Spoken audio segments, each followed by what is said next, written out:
আমাদের দেশের মানুষের শীতটা শুরু হয় কিন্তু ভাপা পিঠা দিয়ে। আর ভাপা পিঠা কিন্তু সবার অনেক প্রিয়। তো আজকে ভাপা পিঠা কিন্তু আজকে খেজুরের গুড় দিয়ে আপনাদেরকে বানিয়ে দেখাবো না। আমি জানি না আপনারা কেউ জানেন কি না। তো এই পিঠাটা আমি বানিয়ে দেখাবো চিনি আর নারকেল দিয়ে। তো চিনি আর নারকেল দিয়ে ভাপা পিঠা কেউ খাইছেন কি না জানি না। তো যদি না খেয়ে থাকেন তাহলে ফুল ভিডিওটা দেখবেন। তো আসসালামু আলাইকুম, সবাই কেমন আছেন? আশা করি সবাই ভালো আছেন। তো চলেন আমার এই ইউনিক রেসিপিটা দেখা যাক। তো এই রেসিপির জন্য এখানে আমি প্রায় 3 থেকে 4 কাপের মতো নিয়েছি চালের গুঁড়া। এই চালের গুঁড়াতে দিয়েছি আমি 1 চামচ পরিমাণ লবণ আর দিয়েছি অল্প কিছু পরিমাণ পানি।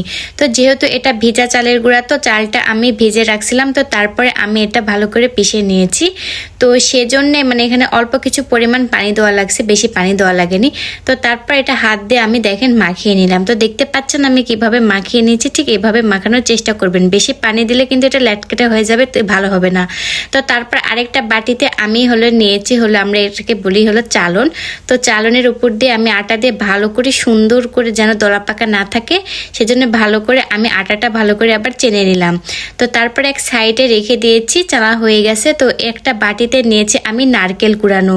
তো এখানে আমি প্রায় 1 কাপের মতো নারকেল কুড়ানো নিয়েছি। 1 কাপের মতো নিয়েছি আমি চিনি আর নারকেলটা এখন আমি ভালো করে মাখিয়ে নেব।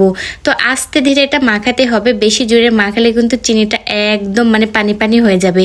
তো পানি পানি হয়ে গেলে কিন্তু এই পিঠাটা ভালো হবে না। তো দেখতে পাচ্ছেন আমি কিভাবে মাখালাম, ঠিক এইভাবে মাখার চেষ্টা করবেন। তো তারপরে আমি এই ভাপা পিঠা বানানোর জন্য আমি মাটির একটা, যে আমরা এটাকে বলি যে পিঠার খাপি, আপনারা কি বলেন জানি না, তো আমরা পিঠা বানানোর খাপিই বলি। তো এই পিঠা বানানোর খাপিতে কিন্তু ভালোভাবে সুন্দর করে ভাপা পিঠাটা তৈরি হয়। তো আমাদের এলাকায় কিন্তু এরকম খাপিতে কিন্তু ভাপা পিঠা তৈরি করে। তো পিঠা বানানোর জন্য তো প্রথমে আমি সেই চালের গুঁড়াটা দিয়ে দিলাম। তো দেওয়ার পরে যে নারকেল আর চিনি আমি মাখিয়ে রাখছিলাম সেটা মাছ বরাবর দিয়ে দিলাম। তারপরে উপর দিয়ে আবারও আমি চালের গুঁড়া দিয়ে দিলাম। তো দিয়ে একটা পরিষ্কার আমি এটা কাপড়ে টেনে নিয়েছি। এটা কিন্তু অনেক পাতলা, তো এটা দিয়ে পিঠা বানাতে কিন্তু অনেক ভালো হয়। তো তারপরে আমি চুলাতে একটা হাঁড়িতে পানি গরম করতে দিয়েছি। পানিটা একদম যখন গরম হয়ে আসলো, একদম দেখলাম যে শীষ উঠতে লাগলো, ওই সময় আমি পিঠাটা দিয়ে দিলাম। তো পিঠাটা দিয়ে আমি কিছুক্ষণ এই পিঠাটা ভাপা নিব, কারণ এটা তো ভাপা পিঠা। দেখেন উপর দিয়ে কত সুন্দরভাবে শীষ উঠে যাচ্ছে, তাহলে বুঝতে পারবেন যে এই পিঠাটা সুন্দর হয়ে গেছে। তো আমি হাত দিয়ে দেখলাম যে আমার পিঠাটা হয়েছে কিনা। তো দেখলাম যে পিঠাটা একদম সুন্দর হয়েছে। তো দেখেন আমার পিঠাটা কত সুন্দর হয়েছে। প্রথম পিঠাটাও আমার মাশাআল্লাহ অনেক সুন্দর হয়েছে। তো আপনাদেরকে সুবিধার্থে আরেকটা পিঠা আপনাদেরকে বানিয়ে দেখাচ্ছি। তো একই প্রসেসে আমি প্রথমে আবার নিয়েছি চালের গুঁড়া, তারপরে নিয়েছি নারকেল আর চিনি মাখানো। তো তারপরে আবার দিয়েছি আমি চালের গুঁড়া, দিয়ে আবার সুন্দর করে হাত দিয়ে একদম সুন্দর করে আমি পিঠার আকারে করে নিলাম।